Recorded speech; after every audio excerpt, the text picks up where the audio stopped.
Bonjour à tous. Évidemment qu'on allait vous proposer un nouveau numéro de Green White Checker, le talk vidéo consacré à l'actu du sport automobile, fruit d'une coproduction prestigieuse entre l'Afterlap et donc votre serviteur Laurent-Frédéric Bollet, mais également la chaîne YouTube Max le Pilote et son éminent représentant que vous connaissez bien maintenant, Maxime Podard. Salut Maxime. Salut LFB, bonjour à tous. Oui, écoute, on est là, comme toutes les 2 semaines, pour parler un petit peu d'actu. Et on arrive dans cette période de l'année où ça y est, ça sent la fin. Bientôt, les champions sont couronnés, les calendriers se vident et bientôt, on connaîtra un petit peu le palmarès complet de cette année 2021.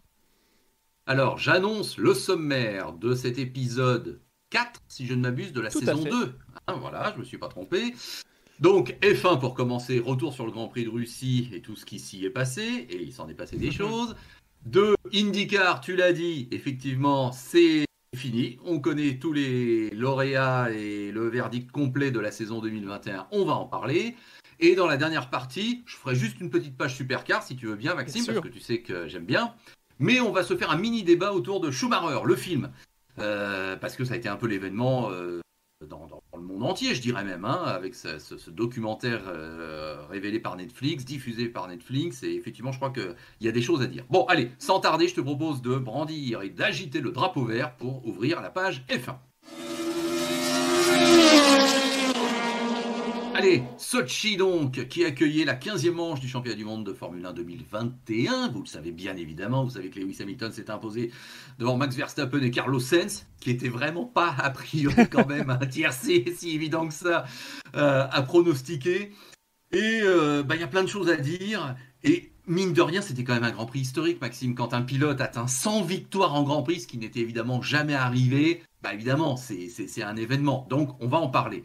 Mais ma première question, je vais te la poser directement, parce que mon petit doigt me dit que pour ce Grand Prix de Russie, et dans les jours qui ont suivi, et jusqu'à cette analyse là qu'on va avoir ensemble, tu es plus déçu et tu as été plus marqué par le fait que Norris ne gagne pas son premier Grand Prix que par finalement ce record ou cette marque absolument incroyable que Lewis Hamilton vient d'atteindre, ses 100 victoires en Grand Prix. Est-ce que je me trompe?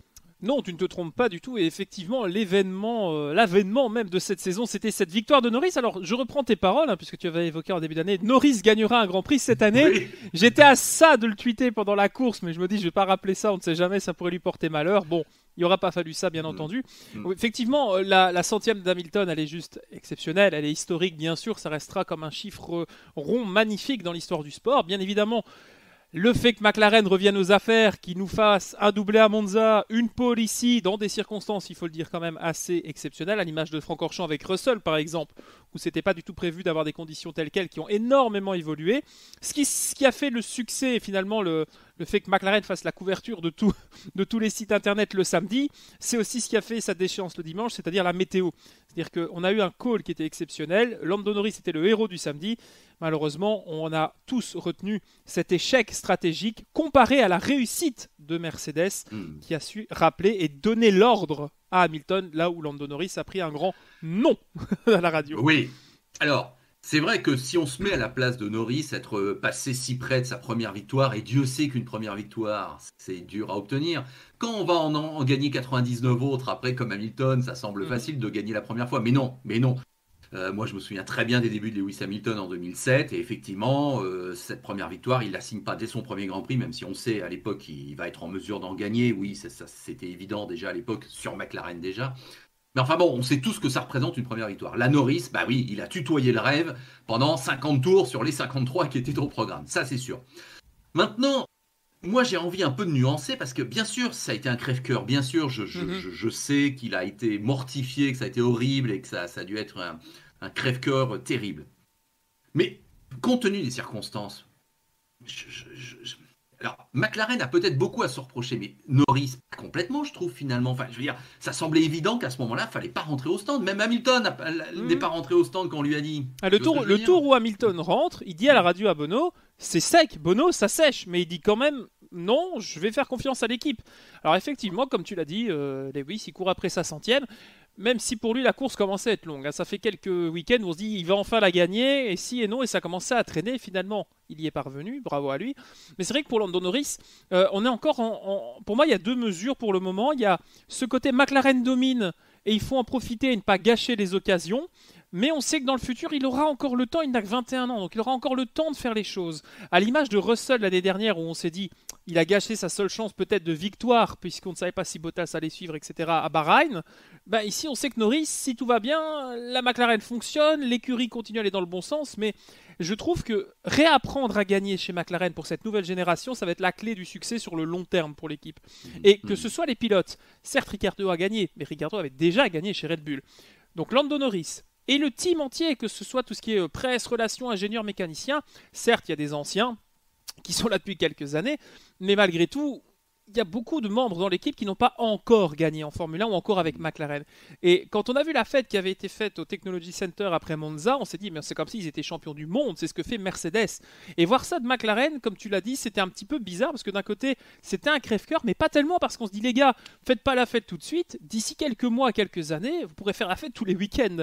Et donc voilà, c'est pour ça que oui, je suis extrêmement déçu pour Norris, mais je prends ça pour Lando comme une leçon d'apprentissage, comme a pu être la désillusion de George Russell avec la Mercedes à Bahreïn. Donc voilà, je nuance un petit peu, et pourtant c'est mon cœur de passionné de McLaren qui parle, donc ça a été extrêmement terrible de le voir faire un tour en 3 minutes au moment où Hamilton, certains se diront, il a la chance, mais non, il a une équipe qui peut prendre le risque, parce qu'il n'y a rien à perdre face à Verstappen à ce moment-là dans la course. C'est vrai que face à Verstappen, il a un pit stop gratuit, Hamilton, à 3 tours de la fin. Là où Norris, il doit attendre. Voilà, Norris était à la pire position possible. C'est ça. Non, mais ça, c'est vrai. Alors, moi, je suis d'accord avec toi qu'il faut positiver. Et ce qu'a dit assez sympathiquement Charles Leclerc depuis en disant que Lando se rassure, c'est une question. Et il sait de quoi il parle. Hein. Voilà, avec Bahreïn, il a eu aussi son pain noir. Ça va forcément arriver. Nous-mêmes, on le dit depuis le début de l'année. Donc maintenant, le monde entier en est convaincu. Évidemment que Norris a peut-être que lui aussi maintenant. Peut-être que lui aussi, c'est ça qui a changé. Parce que jusque-là, il ne se battait pas pour la gagne à la régulière. Oui.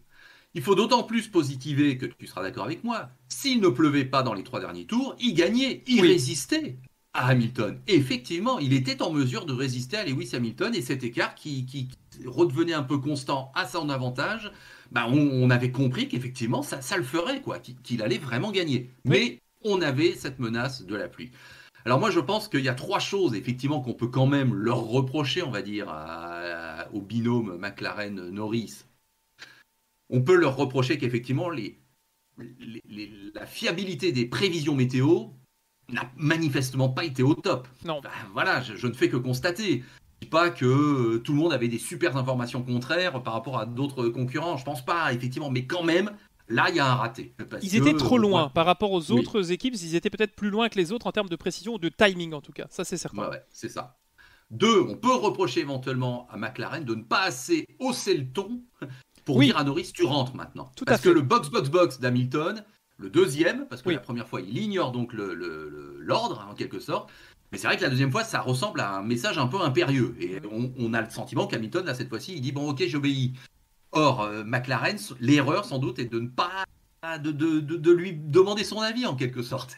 Et y a-t-il assez de fermeté vis-à-vis des pilotes McLaren dans la philosophie de l'équipe depuis les années post-Ron Dennis, comme j'appelle ça, les années où on sourit maintenant quand on rentre chez McLaren. Est-ce que justement cette coolitude, ce laxisme, en dépit du travail exceptionnel que demande la préparation d'un Grand Prix, comprenez-moi bien, est-ce que justement ça n'a pas permis à Lando de dire non, j'ai le dernier mot quoi qu'il arrive? Et c'est ça aussi la force de certains. C'est comme Verstappen, quand on lui demande pour ses pneus, des fois il dit bah ok ça va, et quand il dit c'est bon ils sont morts, oui bah nous on le voit depuis 3 tours, t'as essayé, voilà, il voit, il mesure. Lando, on dirait que là il était presque dans un jeu vidéo, tu vois. C'est un peu ça la différence, c'est que lui il s'est dit bah dans le jeu vidéo je sais que même s'il pleut, le jeu je peux encore faire 3-4 tours. Là c'était juste impossible, et l'intensité avec la pluie, avec laquelle la pluie s'est abattue, a fait que ses chances se sont anéanti, même 2 virages presque, il est repassé dans les stands au moment où Hamilton rentrait, c'était terminé. Maintenant, certes, c'est pas facile de faire confiance à son équipe, mais ça témoigne aussi, comme tu dis, de l'harmonie de chez Mercedes. Et cette harmonie qu'a Hamilton avec Mercedes, on ne la retrouve quasiment nulle part ailleurs, hormis peut-être Verstappen. Et je ne suis pas certain que Verstappen n'aurait pas fait aller sa gueule, pour parler clairement, pour vraiment aller à l'opposition de Red Bull. Donc, voilà, la jeunesse peut-être chez Lando, mais aussi peut-être le sentiment d'être un super-héros, et on ne peut pas vraiment lui en vouloir, puisque comme tu l'as dit, ça fait 3 semaines que ce sont les super-héros de la F1 qui viennent bousculer Hamilton et Verstappen. Non, on peut avoir le léger sentiment, et là je m'adresse à tous ceux qui fidèlement nous écoutent, et vraiment on vous remercie, que ce soit en vidéo ou en audio, et on est là pour débattre, et vos commentaires prouvent que des fois on pinaille ou des fois on s'amuse à créer le débat. On pourrait à la rigueur soupçonner Norris d'un petit délit de grosse tête, de melon, si je puis me permettre. Pourquoi? On l'aime tous bien, et oui, on l'encense depuis le début de l'année, et il est d'une solidité fabuleuse, et c'est une future star de la discipline. Oui. Voilà, on est bien d'accord. Mais c'est vrai que depuis quelque temps, je ressens dans sa façon de parler un petit peu, une certaine attitude qui fait qu'effectivement, il a bien compris qu'il était un acteur majeur de la F1 et que l'avenir lui était promis. Et quand bien même je lui reproche pas d'être resté en piste, parce que même Hamilton dit qu'il voulait faire la même chose finalement. Mais on a le sentiment qu'effectivement, il s'est un peu vu trop beau et qu'il est passé un peu au-dessus de son équipe quand même. Voilà, là, je me permets de peut-être émettre l'hypothèse. Alors, voilà. il faut que jeunesse se fasse, comme on dit, mais c'est vrai que là, ces petites erreurs, il ne peut pas les commettre dans une situation où McLaren n'a pas l'occasion de gagner tous les week-ends à la régulière. Il ne faut pas oublier que Monza, ce n'était pas un week-end comme les autres. La situation, c'est au mieux troisième, et c'est là où ils devaient terminer tous les deux. J'ai parlé avec d'autres collègues, streamers et youtubeurs plutôt, dans le week-end avant la course, samedi soir exactement, et on avait évoqué les pronostics. Et moi, je disais, moi, je voyais Hamilton l'emporter, et derrière retrouver les deux McLaren en embuscade puisque ni Verstappen ni Bottas n'étaient présents. Finalement, le scénario était quasiment respecté à quelques tours de l'arrivée, puisque Norris était premier, Hamilton était second et Ricciardo aussi entre la 4 et la 5e place, donc c'était faisable. Maintenant, effectivement, la météo a totalement tout chamboulé.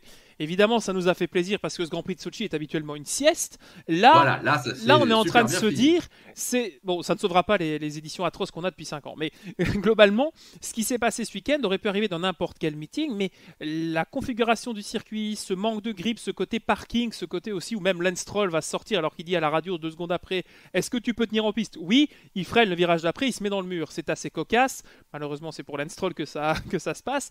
Mais ça témoigne quand même de la difficulté de cette piste avec des conditions changeantes. Évidemment, on n'y sera plus en 2023. On va partir sur un autre tracé, beaucoup plus technique et poussé. Moi, je ne regretterai pas Sochi, même si j'accepte ce que tu as dit en tout début de cette partie Green Flag, c'est effectivement que ce Grand Prix restera historique pour la victoire d'Hamilton et aussi pour son dénouement, à l'image, je ne sais pas, de l'Europe en 2007 par exemple, où tout le monde s'est mis au tas alors qu'il s'est mis à pleuvoir après 3 tours et qu'un petit Marcus Winkelhock avait mené la course pendant quelques tours.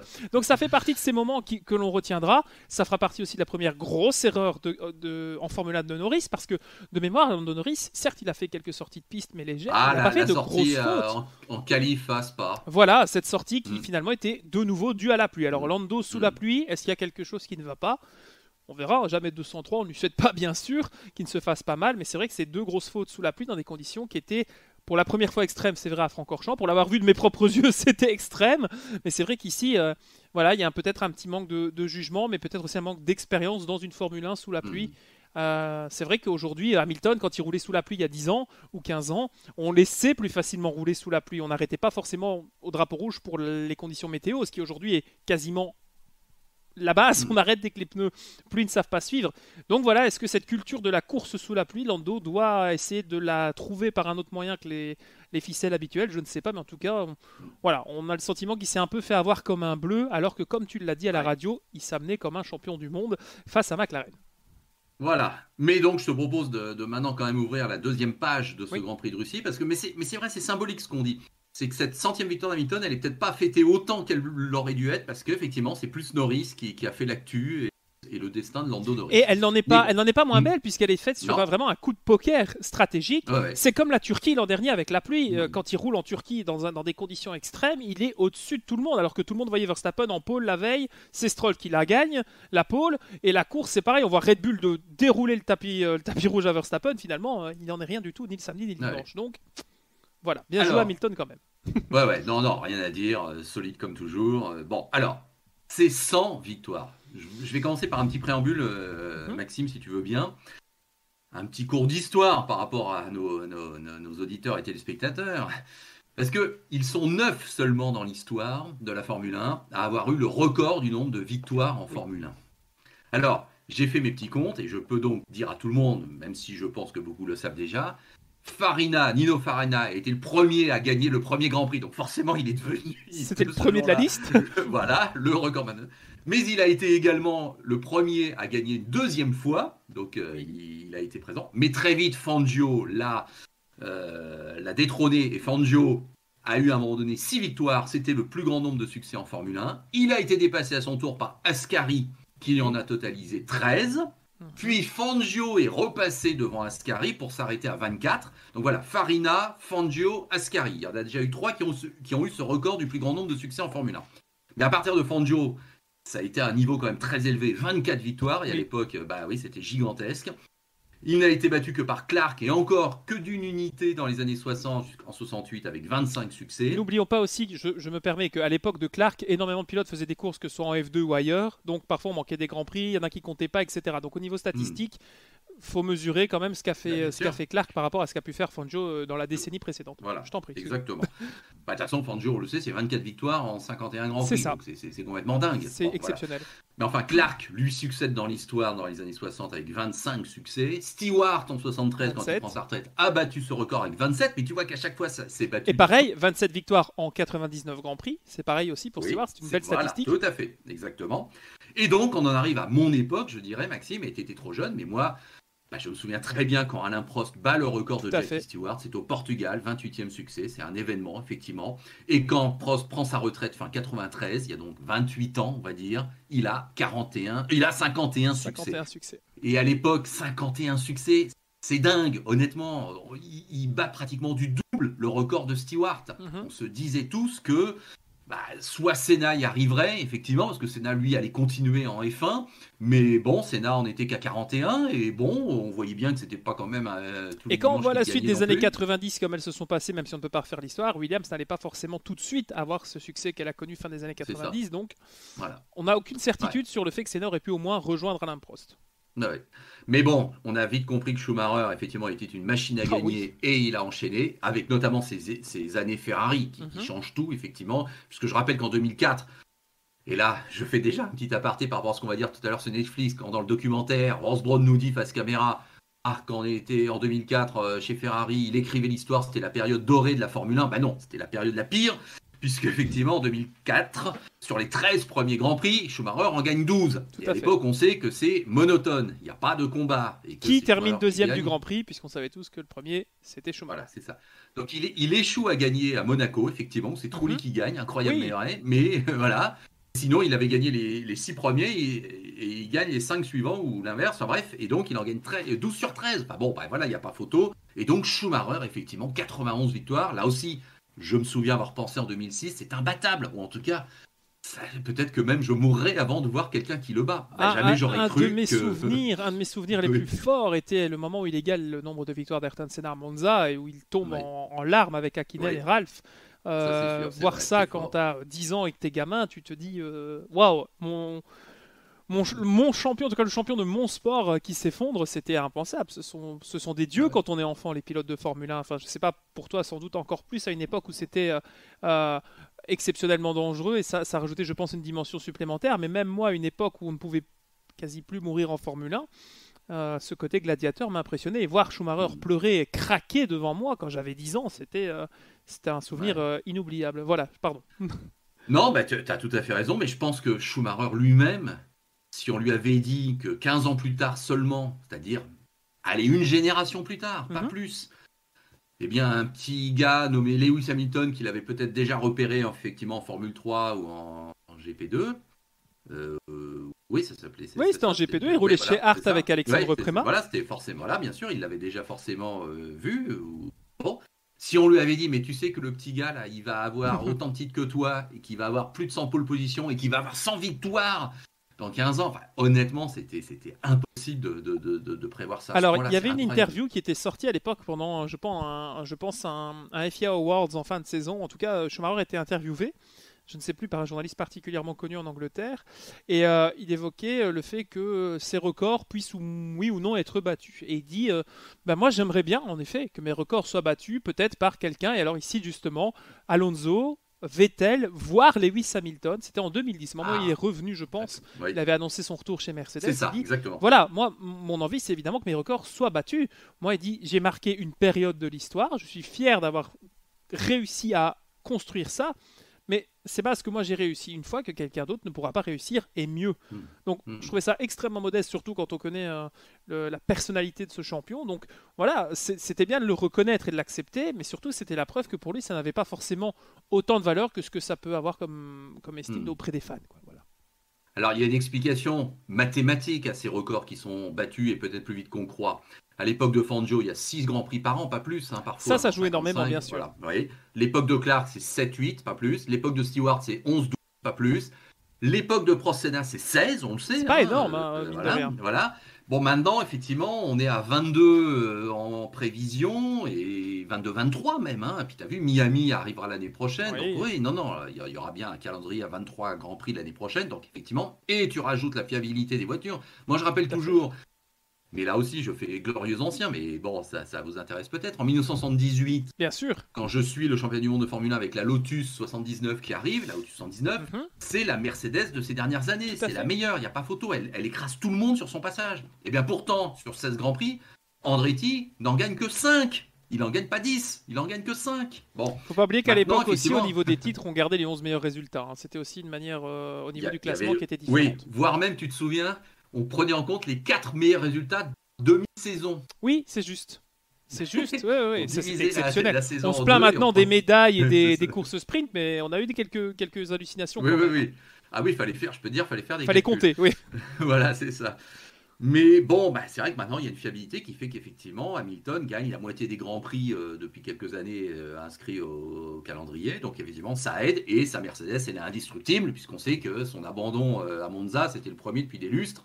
Donc, effectivement, à l'époque, ça n'existait pas. Mais le fait est qu'effectivement, c'est quand même le reflet d'un champion exceptionnel et d'une maestria, d'une virtuosité. Je l'ai toujours dit.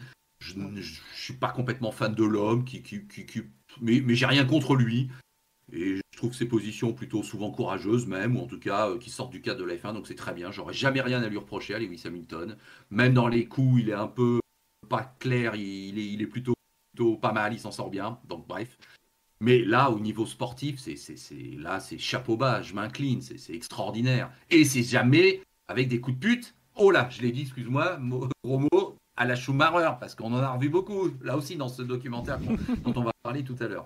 Hamilton, c'est quand même plus fair-play, me semble-t-il. C'est un peu plus classe à tous les niveaux. En tout cas, si c'est fait consciemment, c'est d'une finesse à peine perceptible, en tout cas.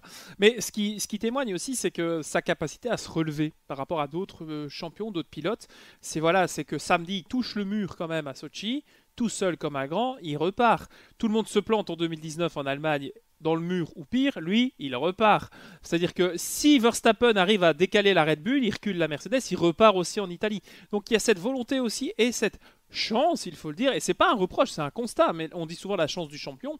C'est vrai que cette capacité à avoir toujours ce fifrelin comme de chance, ou cet espace, ou ce millimètre, ou cette différence qui fait que justement il puisse gagner, repartir, etc., ça fait des champions, mais il en a besoin de ça pour être champion.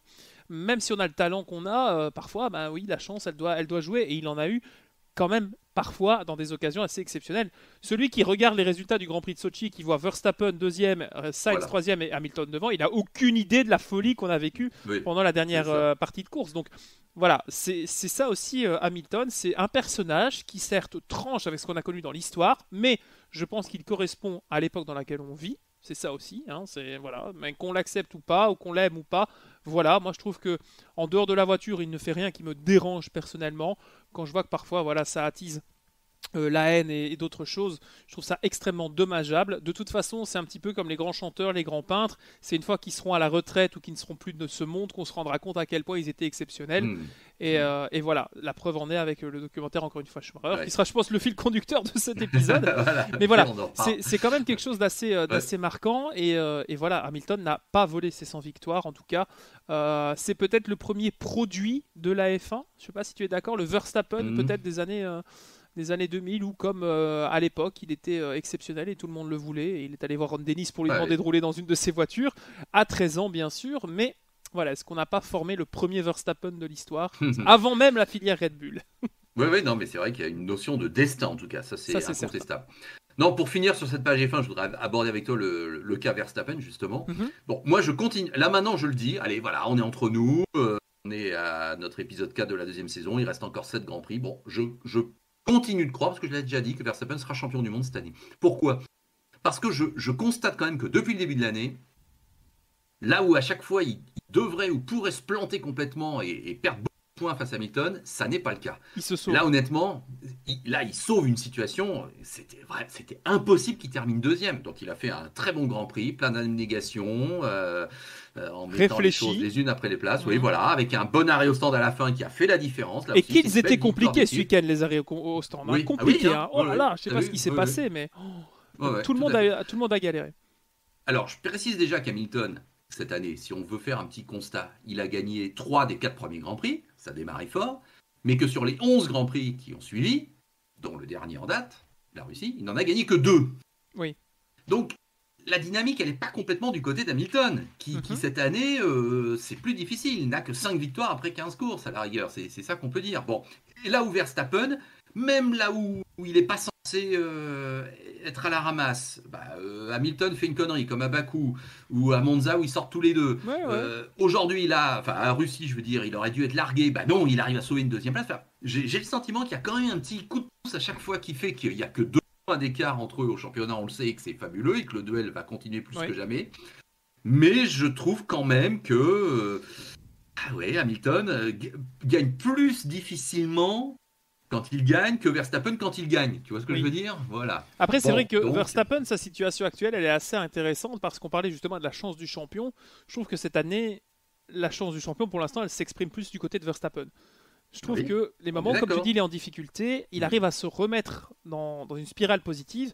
Ce qu'il arrive à faire ce week-end en Russie, c'est-à-dire partir dernier, parce qu'il a un nouveau moteur, profiter d'une pénalité pour un geste qui est discutable à Monza, on en a parlé dans l'épisode précédent, et qu'il remonte en ne perdant techniquement que 8 points, puisque je pense que le meilleur tour revient bien à Hamilton. Non, c'est Norris. C'est Norris qui l'a malgré tout. Oui. Mais il est 7ème, donc il a les points. Donc bien 7 points, effectivement, de récupérer. Hamilton reprend de nouveau, effectivement, pour 2 points à la tête du championnat. Autant dire rien du tout.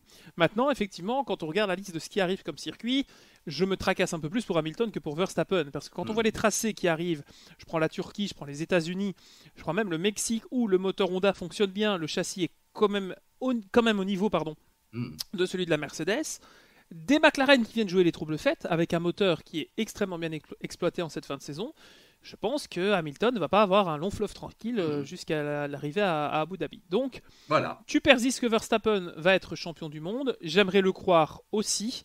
Maintenant, j'espère simplement que les choses et les faits qui vont se dérouler d'ici la fin de saison seront justes pour l'un comme pour l'autre et qu'effectivement le meilleur sera titré. Mais quoi qu'il arrive, dans les deux cas, ils l'auraient mérité tous les deux, vu le calendrier et ce qu'on a eu comme spectacle depuis le début de la saison. Voilà. Écoute, je te propose de conclure la note page F1. Il y aurait d'autres choses à dire. Bravo à Carlos Sainz tout de même, qui se sauve bien. Bottas qui remonte, encore une fois. Bravo Bottas. Russell sauve les points. Russell qui sauve des points, c'était quand même mérité après l'exceptionnelle qualification. Bon, c'est un point, mais ça se prend.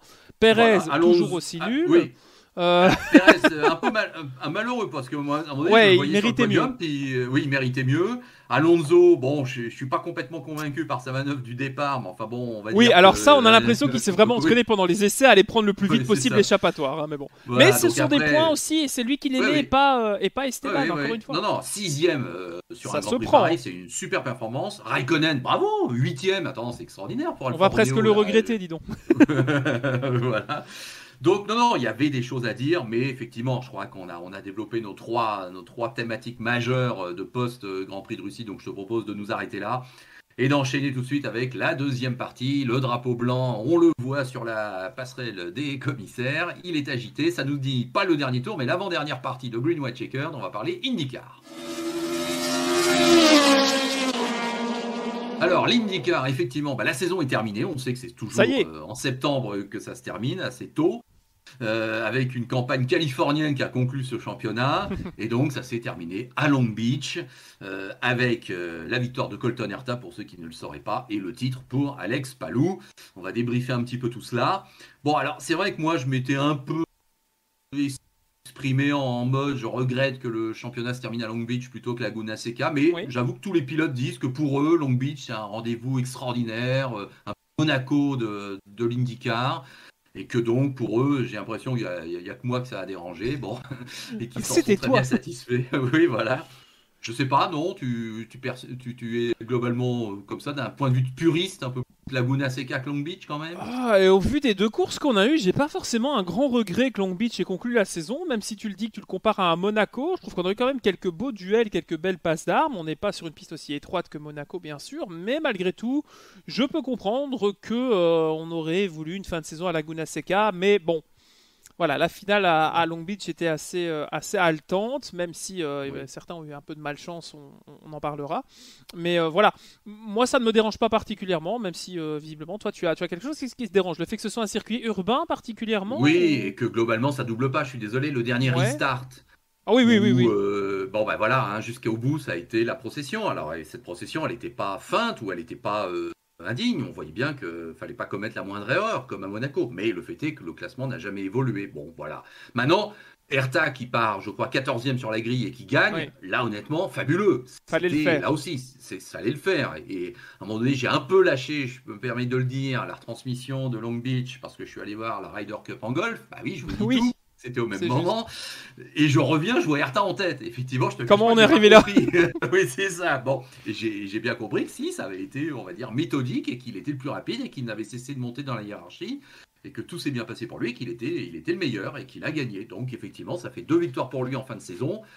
C'est vrai qu'il aura des regrets parce qu'il gagne 3 fois dans l'année comme le nouveau champion, mais il a Mhm. manqué de constance.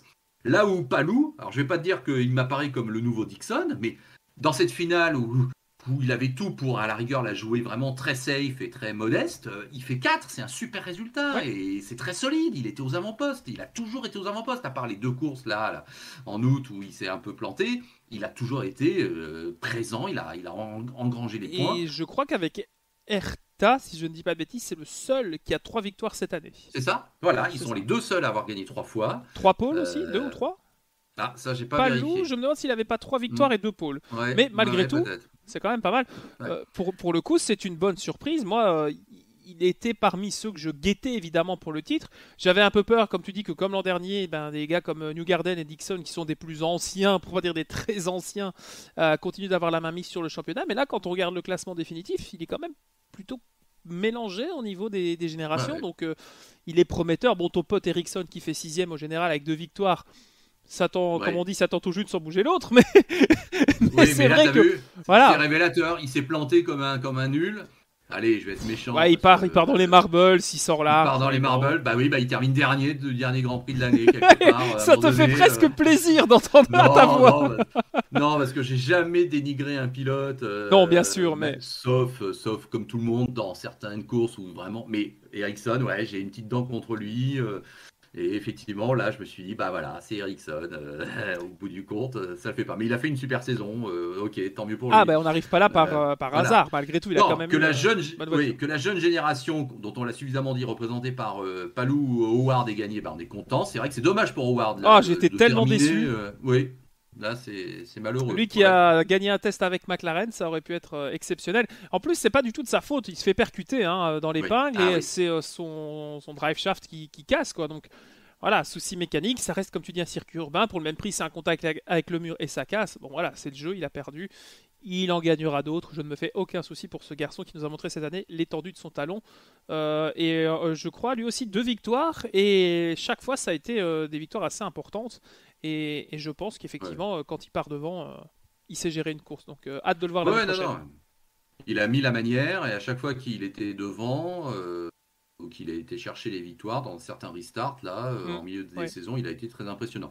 Non, moi j'ai envie de faire un petit bilan, même si on le fera peut-être en fin d'année, mais écoute là à brûle pour point comme ça les tops de la saison. Bon, Palou forcément évidemment Mhm. champion, Howard en outsider principal. Euh, Newgarden en taulier, on va dire, de chez Penske, quand même. Hein, Malgré tout, oui. Petski qui n'a oui, pas eu la voilà, saison la malgré plus tout. facile de son existence en plus. Ouais. Voilà. McLaughlin, bon, même si je suis évidemment fan de lui, bon, il est le meilleur rookie, c'est normal, mais bon, je m'attendais un petit peu mieux. Mais enfin, on va dire, allez, admettons que ce soit quand même une satisfaction, qu'il n'y a rien à lui reprocher globalement. Castro Neves, c'est évidemment, on a vécu un jour historique au Oh mois de oui. mai en le voyant gagner. Donc là, ça, il est forcément parmi les tops de l'année. Il nous a quand même écrit page exceptionnelle. Et puis je mettrai Grosjean évidemment pour terminer parce que qu'on le veuille ou non, ce qu'a fait notamment Romain à Laguna Seca, son dernier relais, c'est génial. Et ce dépassement dans le corkscrew qui était plus que viril. Hein.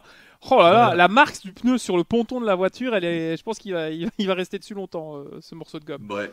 Bon, et puis c'est quand même aussi une pole et deux victoires et une victoire une pole et plusieurs deuxièmes places pour Romain. Donc franchement ça a été une saison où pour moi, alors encore une fois j'adore Scott, mais pour moi le highlight de la saison c'est vraiment lui qui s'est intégré dans une discipline qu'il ne connaissait pas du tout avec des codes. Il est parti vivre aux États-Unis pour vraiment être intégré à 100%. Je pense qu'on en avait rigolé avec Andretti, mais maintenant qu'il va avoir l'année prochaine une voiture où il va pouvoir se projeter et se créer un avenir. Moi, la meilleure révélation, pour moi, il aurait dû être rookie de l'année. Bon, c'est Scott qui l'a eu, bien sûr, au niveau du classement. Mais il n'y a pas d'usurpation de la part de Romain. C'est pas par pitié qu'il va rouler là-bas après la Formule 1. C'est vraiment, il a une deuxième partie de carrière. Donc, c'est vraiment, pour moi, un des gros highlights. Grosse déception aussi, tu parlais de top et flop. Moi, c'est Rinus VeeKay qui avait commencé la saison exceptionnellement bien. On le voyait partir avec, justement, Palou, Patricio Ward et les autres. Et finalement, il est redevenu un peu inexistant. Voilà. Donc, non, mais c'est même à soupçonner qu'il y a quelque chose qu'on ne sait pas. Moi, je sais pas, oui, peut-être. Un jour, on apprendra peut-être qu'il était blessé, malade, j'en sais rien, et qu'ils l'ont pas dit, mais c'est et le retournement est très violent, là, c'est très soudain. C'est-à-dire qu'en plein milieu de saison, il s'est écroulé. Enfin, même pas avant le premier tiers de saison. Donc, voilà, ça, dès sa victoire, globalement. Oui, c'est ça, c'est ma grosse déception. Vraiment, pour moi, le highlight aussi de cette année, pour moi, c'est vraiment Howard, parce que, voilà, encore une fois, McLaren, j'étais très impressionné aussi de sa part. Et effectivement, oui, comment ne pas mettre Dixon, pour moi, qui reste quand même, tu parlais de Newgarden en patron, en ancien, je trouve que Dixon, qui termine à moins de 100 points, quelque chose comme 60-70 points quand même du vainqueur, je sais plus, mais il est pas loin, Dixon, hein, et il gagne quand même une seule course, et il est si haut. Je crois que c'est le pilote qui a le plus de points en n'ayant qu'une seule victoire. Donc voilà, preuve qu'il est constant, qu'il est encore là et que c'est pas juste des coups d'éclat où voilà, on a des surprises comme Castroneves qui a gagné l'Indy 500. Ouais. Donc voilà, j'ai très très hâte d'être l'année prochaine, je te le dis vraiment.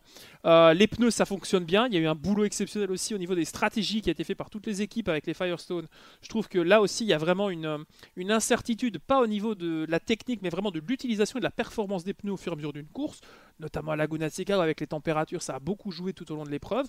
Donc je trouve qu'effectivement, l'IndyCar reste une discipline extrêmement attirante, extrêmement enthousiaste et avec un panel de pilotes maintenant du monde entier. Il n'y a pas juste un Mexicain et un Écossais qui vient faire la fête pour dire d'eux. C'est une discipline qui mériterait effectivement d'être encore plus connue en Europe. Maintenant, voilà, on a eu des tests, on a eu des circuits qui étaient absolument hallucinants cette saison. On passait sur des ponts, des rails, et enfin c'était, voilà, ça me rappelait un peu le kart, le CRT, le kart des années 90. Donc voilà, l'IndyCar fonctionne bien, plus sécuritaire, plus impressionnant, des pilotes d'un peu tous les horizons. Les Français devraient encore être là l'année prochaine.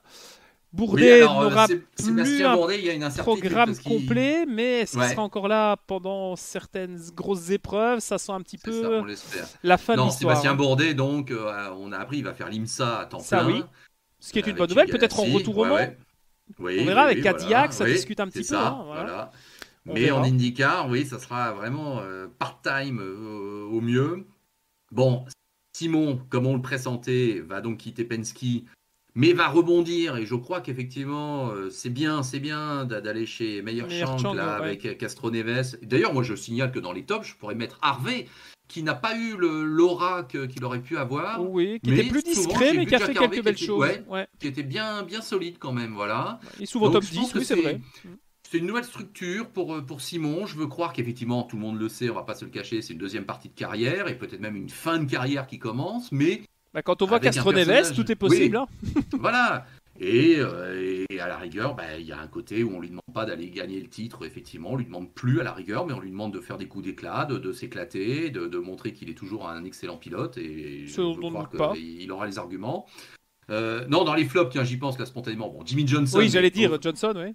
Mais bon, le problème, c'est que Jimmy Johnson, on a hurlé au début d'année, mais on a compris effectivement au fur et à mesure que ça servait à rien de taper sur l'ambulance dans la mesure où il était dans une sorte d'exhibition de présence. C'est ça en fait. Oui, voilà. Tu vois, moi c'est comme ça. C'est un peu Beckham au PSG. Il vient, il vend des maillots. Voilà, Johnson il vient s'amuser. On est d'accord. Bon, donc quelque part je le mets hors concours. Bon, c'était une présence. C'était presque un wild card presque. Voilà, toute la saison. Non, mon flop pour moi le plus surprenant et marquant, c'est Rosenqvist, ça c'est sûr, c'est vrai. Qui est passé à travers. Ouais. Voilà, Hunter Ray, bon là j'enfonce aussi une porte ouverte qui, Merci, qui au n'a pas revoir. su rebondir, voilà. 10 ans qu'il a Rossi a été champion été quand même. un peu inconstant, mais enfin on sait qu'il y a Mhm. il y a encore de quoi s'exprimer, enfin on le pense tous. Mais enfin bon, je pense qu'effectivement entre Palou, la défense de son titre, Howard pour aller le chercher, Vicky en espérant qu'il rebondisse, mais attends, je pensais à Hertha. Colton Herta, bien sûr, oui, Hertha. voilà.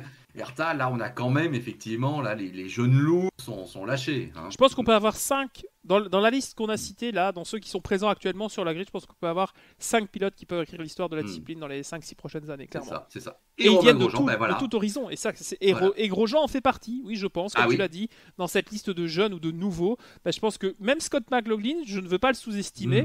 Quand bien même c'était un rookie cette saison, il arrivera l'année prochaine en terrain connu, pas conquis mais connu. Ça peut avoir aussi un bénéfice sur sa saison pour mieux l'aborder, la jauger et l'évaluer tout au long du déroulé de l'année.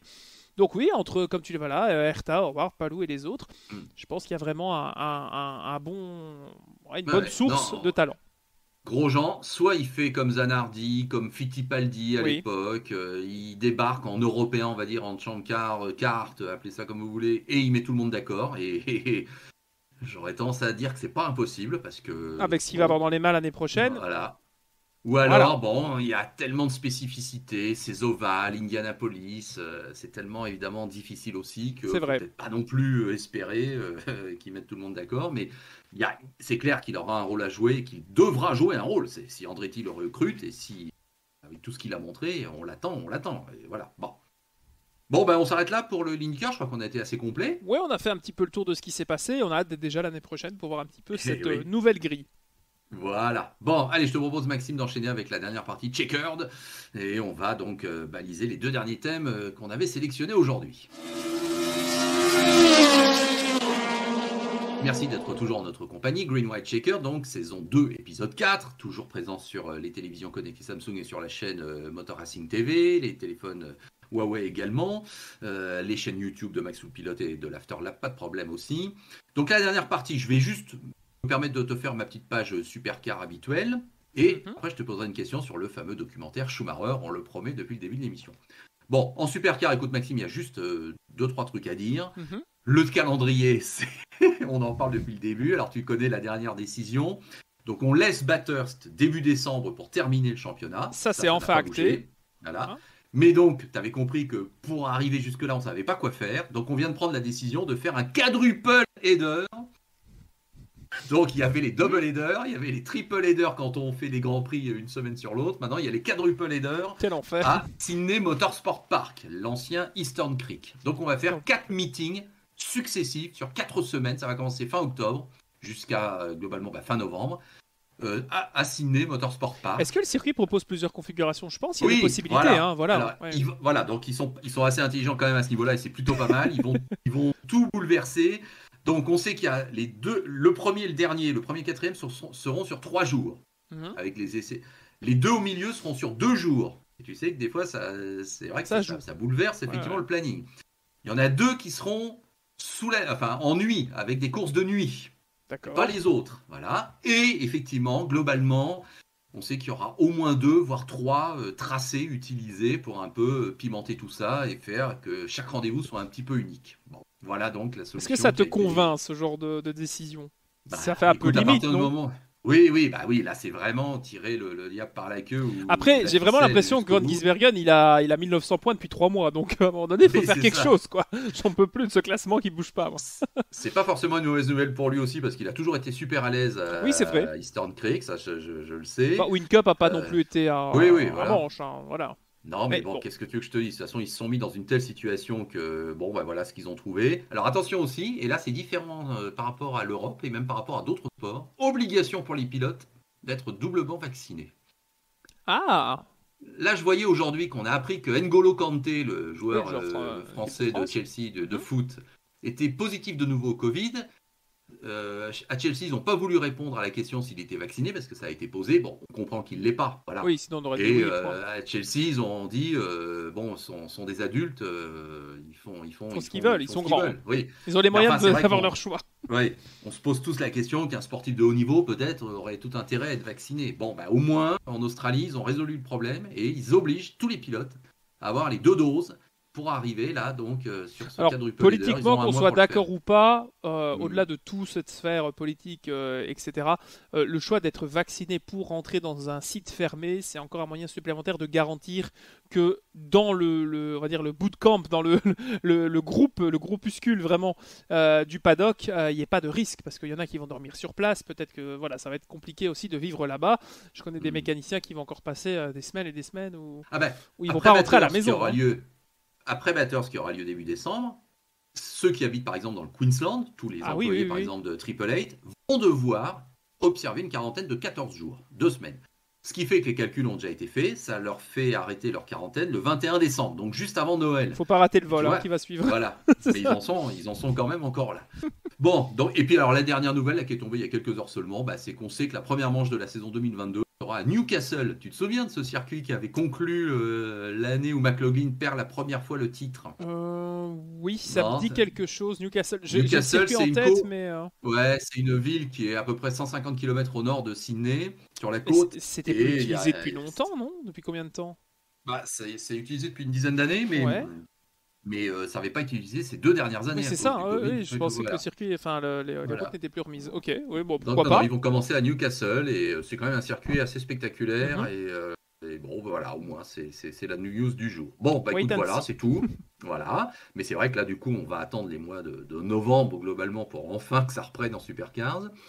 Et alors, donc, si on se fait un petit débat là, rapide sur Schumacher, le documentaire, bon, moi j'ai fait un Facebook Live d'1 heure consacré à ce documentaire que j'ai regardé, bien sûr, ça m'intéressait, évidemment. Il est bien fait le documentaire, il manquerait plus qu'il soit mal fait, hein, on est tous d'accord, il est bien monté, la liste des intervenants et la qualité des intervenants est assez impressionnante, hein, ça c'est sûr, Mhm. et voir Madame Schumacher, Monsieur Schumacher père, Mick qui s'exprime sur son père, Ralph même qui est là. Bon, il y a Vettel qui n'apparaît qu'une fois, je sais pas pourquoi, j'imagine qu'ils lui ont posé quand même 12 questions. Bon, il apparaît qu'une fois, C'est vrai. si je me suis pas trompé, bon, c'est curieux. Damonil, tout ça c'est bien. Hakkinen, Brown. Voilà, oui, oui, oui. Bon, alors, effectivement, c'est vrai que là, on est obligé de le dire, ça me semble évident. Et moi, même sur le moment, à l'époque, on le soupçonnait, on le savait à la rigueur. Bah, il y a deux Schumacher, quoi, hein. Il y a le Schumacher pilote qui est un supra-champion, sans foi ni loi parfois, sans scrupules souvent, et avec effectivement un seul mot d'ordre, gagner à tout prix. Sans peur ni crainte, hein, ouais. Ouais. Et il y a un homme privé qui effectivement était beaucoup plus normal, on va dire, sans aucun doute sympa même, qui était un champion hors norme. Mhm. Et moi, j'ose le Humain, croire, effectivement. aimant. Mais je l'ai souvent dit à mes interlocuteurs. Schumacher en privé, je pense que c'est un super mec. Le problème, c'est qu'en piste, évidemment, bah, c'est ce qui ressort. Bah, c'est un mec qui a vraiment beaucoup divisé, quoi. Franchement. En fait, c'est vraiment ça. Alors, je pars du principe que si vous regardez ça, vous avez vu le documentaire. On va en débattre comme si vous l'aviez vu. Ça va nous permettre de spoiler, comme on dit.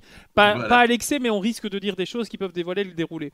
Le documentaire, pour moi, permet justement de non pas vous présenter la carrière de Michael Schumacher, mais bien qui il était. C'est-à-dire que on va vous présenter des points importants des années 90 et ça va vraiment s'arrêter au moment où il va réussir sa quête d'être champion du monde avec Ferrari, qui est montré comme le point d'orgue de sa carrière, de sa volonté d'accomplir quelque chose que aucun pilote n'a fait depuis 30, enfin 20 ans, j'exagère à peine en disant Ouais. 30. Donc on nous présente ça comme une mission, un défi qu'il s'est imposé de Mhm. réussir à tout prix, au prix de sa famille, au prix de ses enfants et au prix de tout.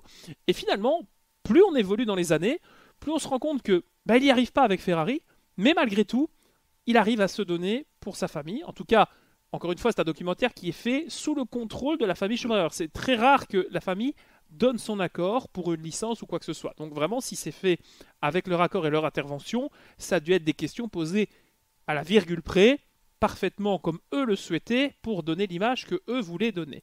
J'ai l'impression qu'on a assisté pendant les phases d'interview, pendant 1 heure et demie, à une conférence de presse Mhm. donné par la famille Schumacher à la place de Michael lui-même. Mhm. Mhm. Et là où le documentaire sur Fangio était plus un documentaire historique sur sa carrière, le documentaire sur Senna qui a été réalisé notamment par Pierre Van Vliet, est un peu exacerbé dans ce côté idolâtrie d'Ayrton Senna, au point même de prendre parti contre Alain Prost, ce que je n'ai pas apprécié pourtant étant fan d'Ayrton Senna. Là, on a une justesse, une rigueur et une honnêteté, une sincérité qui déborde à l'écran et qui ne peut que vous toucher si vous avez suivi le sport ou si vous aimez un personnage comme Schumacher. Parce que moi, je l'ai découvert, vraiment. Et je pensais tout savoir. C'est terrible, hein, quand tu as ce sentiment-là, c'est très satisfaisant de te dire, bah, j'ai vu toutes les photos connues, j'ai entendu toutes les interviews, etc. L'interview qu'il donne après le décès d'Ayrton Senna, je crois qu'on est 6 mois peut-être à peine, ou fin de saison 94, début 95, où il explique comment il l'a vécu, comment ça le hante, et comment il est à ce moment-là. Mais c'est exceptionnel comme moment, comme richesse d'interview, parce que nous, tout ce qu'on en a vu, c'est ce qu'on évoquait tout à l'heure, voilà, le fait qu'il pleure quand il égalise son record de victoire, ce que ça symbolisait, le fait qu'il soit derrière lui en piste. Tout ça, on l'a toujours supputé, mais moi, je n'avais jamais entendu de la bouche de Schumacher ce que lui pensait, ce que lui a vraiment vécu. Et c'est là où le documentaire nous remet une certaine vérité qui est la sienne, ou en tout cas celle de sa femme, qui l'a accompagné toute sa carrière, qui l'a attendu dans toute sa vie. Et j'ai le sentiment que le désarroi montré par toute la famille, c'est qu'au moment où ils auraient pu en profiter, le destin en a décidé autrement. Ah oui, oui. Ça, quoi qu'il arrive... c'est dramatique, vraiment. Voilà. Ça, c'était... Même si on ne l'a pas aimé à l'époque et qu'on lui faisait beaucoup de critiques, ça, ce qui lui est arrivé, c'est terrible, c'est une tragédie, on ne le souhaite à personne, c'est horrible. Et effectivement, ça fait qu'effectivement notre part d'humanité l'emporte et c'est tout à fait logique, etc. Malgré tout, je fais partie de ceux qui estiment que c'était le moment ou jamais de le montrer tel qu'il est actuellement. Alors, je m'en suis expliqué dans mon Facebook Live. Je ne défends pas du tout une volonté de voyeurisme ou de sensationnalisme, quand bien même ça pourrait apparaître comme ça. Je crois qu'à partir du moment où on fait effectivement un documentaire avec l'aval de la famille et qu'effectivement ça le présente dans toute sa vérité, si j'ose dire, puisque tu viens de l'exprimer et c'est ça qu'on a tous ressenti. Je crois quand même que le voir dans sa vérité justement telle qu'elle est actuellement en 2021 aurait peut-être dû faire partie de l'ensemble. Ça aurait été d'une émotion hallucinante, ça aurait été d'une empathie incroyable. Ça n'aurait peut-être pas changé ce qu'on aurait pensé de lui avant, mais le fait est que c'était le moment ou jamais pour avoir, alors là c'est aussi un réflexe un peu de journalisme, une information, puisque son état est source de bien des fantasmes depuis 7 ans maintenant, et que je crois qu'à un moment donné, il ne faut pas vivre dans la crainte d'une photo volée ou d'un scoop minable de la part de je ne sais quel tabloïd. Il y a peut-être à un moment donné une vérité à montrer, une humanité à exprimer, une image à désacraliser peut-être, je sais pas, tu vois, je l'exprime avec des mots, c'est pas facile, mais je trouve que c'est difficile pour toi parce que voilà, l'ayant, je ne dirais pas voilà côtoyé, mais ayant suivi de près pendant de longues années un petit peu ce gars, moi j'ai le recul simplement d'un simple fan, si je puis dire. Et je trouve justement que là où tout le monde s'attendait à une image, une conclusion ou le voyeurisme que tu as évoqué, eh bien je trouve que la pudeur et les mots de sa femme ont suffi à nous planter le décor, en tout cas nous donner une image telle qu'on aurait aimé l'entendre. Quand on entend Mick qui dit « Quand je vais sur des grands prix, j'aimerais rentrer et pouvoir tout jeter pour en parler à mon papa », mon Dieu, comment... Voilà. On sait, il parle pas, il bouge pas. Voilà, là, donc les informations qu'on a données permettent, je pense pour n'importe qui ayant quelques connexions neuronales, de se faire une image de la situation telle qu'elle est sans avoir justement le besoin de mettre la vérité en image en face. Moi, je ne m'attendais pas à ce qu'on le voit, sache-le. Je me suis dit, si la famille accepte, c'est pas quelque chose qui m'attirait quand j'ai regardé le documentaire. C'est pas ce que j'attendais en finalité en disant, le voilà, il est là devant l'écran. Ça m'aurait... Je trouve que ça aurait même gâché la poésie et la narration de ce qu'était la conclusion de ce documentaire. C'est sûr que ce débat, il est très c'est délicat, sensible effectivement. C'est propre à chacun. Et effectivement, mais moi, alors c'est l'inverse de toi. Quand j'ai appris, parce qu'on l'a su que quelques jours avant que ce documentaire, un événement allait être ça a été vu sur Netflix. Là, bon, ça y est, on a senti effectivement le gros truc. Moi, je me suis dit, oui, là, il y a un scoop mondial, effectivement. Là, ça y est, ils vont, on va dire, faire stop aux fantasmes et aux rumeurs en montrant effectivement une image. Ça y est, on va la voir, cette image que tout le monde... Moi, je trouve que l'image de la famille Schumacher est tellement contrôlée, à l'image de Moulinsart, par exemple, avec Tintin, hein, les éditions Moulinsart.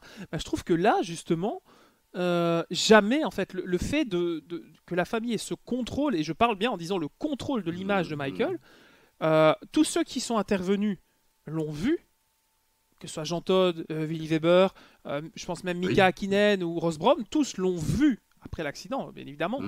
Mais moi, je trouve qu'on n'a pas le droit de le voir. Voilà, moi je le vois plus comme croyons Corinna, croyons les enfants, écoutons ce qu'ils ont à nous dire. Certes, ce n'est pas parole d'évangile, mais eux le voient tous les jours. Eux vivent avec lui depuis 7 ans. S'ils nous disent je peux pas parler à mon papa, je peux pas prendre mon mari dans mes bras, ça nous donne une idée. Voilà, si on a les moyens de voir un peu comment ça se passe dans ces cas-là, on imagine ce que c'est de l'avoir là sans qu'il soit là. Tout simplement. Oui, non, mais à partir du moment où Corinna a décidé, tu peux. S'il peut pas échanger, est-ce que lui souhaitait qu'on le montre ou non? Il faut pas oublier que la famille a son image, mais la décision finale, elle lui appartient finalement à lui. Et lui n'est peut-être pas capable de nous donner cette volonté ou non d'être vu. Voilà. Oui, non, respect total, et je n'irai pas plus loin, et je n'insiste pas. Mais je comprends aussi ta volonté journalistique, et quand on voit le timing, la période et tout, cette attente, elle est légitime, et ne prends pas ça comme c'est pas quelque chose de méchant ou comme voyeuriste ou vraiment c'était la volonté journalistique, mais aussi simplement humainement savoir si quelqu'un qu'on a aimé, qu'on a suivi va bien ou est dans un état qu'on peut s'imaginer. Donc, je comprends tout à fait ta situation. Non, il y a des images fabuleuses. J'avoue que quand il roule pratiquement de nuit en séance d'essai... oui, à Fiorano. Donc cet investissement chez Ferrari, c'est évident. C'était pas à Fiorano, pardon, c'était au Mugello. Oui, c'est ça, je crois que c'est au Mugello, tout à fait. Mais c'est vrai que Ferrari, ça n'a pas marché tout de suite. Là, on ne peut pas lui reprocher de ne pas avoir réussi au bout d'un moment vraiment faire gagner Ferrari. Et tout le monde n'a pas eu autant de temps de réflexion que lui, parce que les gens Alesi et les autres se sont fait lyncher bien avant. Quand tu as Jean Todt qui est tranquille dans son canapé, parce que Jean Todt il est arrivé vraiment les mains dans les poches. En interview, je sais pas comment ils ont fait, mais il a un détachement exceptionnel, Monsieur Todt. Oui, c'est vrai. Et il était vraiment comme ça, il disait moi en 99, si en 2000 on n'est pas champion, Michael, c'est peut-être pas celui qu'il nous fallait, quoi. Oui, alors ça, je suis aussi. Alors, non, pareil, t'as raison. Là, moi, ça m'a estomaqué. On aurait peut-être dû prendre Hakkinen. Ouf. J'ai du fou, mal à le croire. Ah oui, c'est impensable, c'est inimaginable pour nous, c'est fou. Jean Todt a toujours montré une vénération pour Michael Schumacher. Exceptionnel. Des fois, on a pu s'en moquer. Bon, voilà. Je me souviens jamais que Schumacher a été sur la sellette, effectivement. La seule fois où il a été critiqué chez Ferrari en interne, ça je peux le dire, c'est en 99, quand il se blesse donc à Silverstone. Ses jambes, oui. Irvine, du coup, reste le seul à se battre pour le titre. Je rappelle qu'Irvine n'est pas champion à la fin. J'ai toujours pensé que c'était pas une si mauvaise nouvelle que ça pour Ferrari. Fin de la parenthèse. Tu vois ce que je veux dire? Bon. Mais le retour de Schumacher en piste, il a été quand même... C'était houleux de jouer le soldat. Ouais. Parce qu'il est revenu, je crois en Malaisie, mais en fait, on le voit faire. Il a fait soit le marathon de New York, je sais pas quoi, juste avant, tu vois, alors qu'il avait dit à Ferrari qu'il n'était pas encore capable. Ouais. Donc je sais qu'à l'époque, je me souviens vraiment qu'il y avait eu un peu de remous et que Schumacher. Il y a eu une deuxième moitié de saison qui était assez bizarre entre Irvine, Salo et Schumacher. C'est ça. Et Schumacher qui revenait pas aussi vite qu'il le disait, c'était pas très net. De là à dire qu'il voulait pas aider Irvine à être champion du monde. Il y a aussi un pas qu'à l'époque, certains ont il défendait sa paroisse, effectivement, c'est son équipe. Alors effectivement, imagine, Irvine est champion du monde, tu construis une équipe pendant 5 ans, et c'est ton collègue d'à côté qui récupère les lauriers, tu l'as mauvaise. Donc est-ce que ça n'arrangeait pas tout le monde effectivement que ce cher Eddie Irvine ne soit pas champion. Eddie Irvine qui intervient d'ailleurs dans le documentaire et qui pour la première fois, je pense, en 30 ans d'existence, moi sur Terre, me paraît sympathique. Oui, c'est tout à fait. hallucinant. Avec des mots très mesurés et juste. Pas Irvine, quoi. Voilà, mais il dit bien que c'était le niveau au-dessus, à tous les niveaux, effectivement. Mais c'est vrai que Jean Todt, c'est curieux. C'est curieux qu'il ça m'a interpellé. Voilà. Et puis moi, la dernière interview où là, je me suis bien marré, on me dit quand même, hein. Villeneuve avant le Grand Prix de RS 97, quand on lui dit, c'est une interview d'époque. On lui dit, alors comment vous voyez ce dernier Grand Prix? Il dit, déjà, j'espère ne pas me faire sortir. Bon, ça veut quand même bien dire qu'effectivement, le personnage, on savait qui il était quand même. Hein. Là, le Villeneuve, il est pas con du tout. Hein. Et il avait bien deviné que non, ça se passerait mal, effectivement. Et le coup de volant qu'on revoit tous, ah bah oui, non, là, il n'y a quand même pas photo. Il nous met quand même un coup de volant d'enfer sur Villeneuve. Et en Il est quand parlant, même en parlant de coup de gonflé. volant, moi je voudrais juste parler d'une dernière chose dans le documentaire, c'est la page Spa 98 et l'accident avec David Coulthard quand il lui prend un Ouais, tour, ou quand Coulthard ouais. va voir Schumacher après le Grand Prix, parce qu'après ils étaient super potes, hein, c'est ça qui est hallucinant, Mm, c'est qu'au moment où mm, il s'explique avec Schumacher, il lui dit oui mais on a tous les deux notre part, il reconnaît, il dit on a tous les deux notre part dans l'accident, toi t'aurais pas dû passer là, moi j'aurais pas dû lever le pied. Et lui il dit mais non c'est ta faute, c'était à toi, t'avais qu'à pas se faire ça comme ça ou quoi. Et il dit quoi, toi tu n'as pas fait d'erreur, tu n'as jamais fait d'erreur de ta vie. Et il explique Coulthard, Schumacher il s'arrête, il réfléchit, il fait pas que je m'en souvienne non. mm. Mais Ouais, waouh quand même, ouais, c'est ça. la self-confidence du gars elle est magistrale et il n'était, je rappelle à l'époque, pas encore champion du monde avec Ferrari. Hein.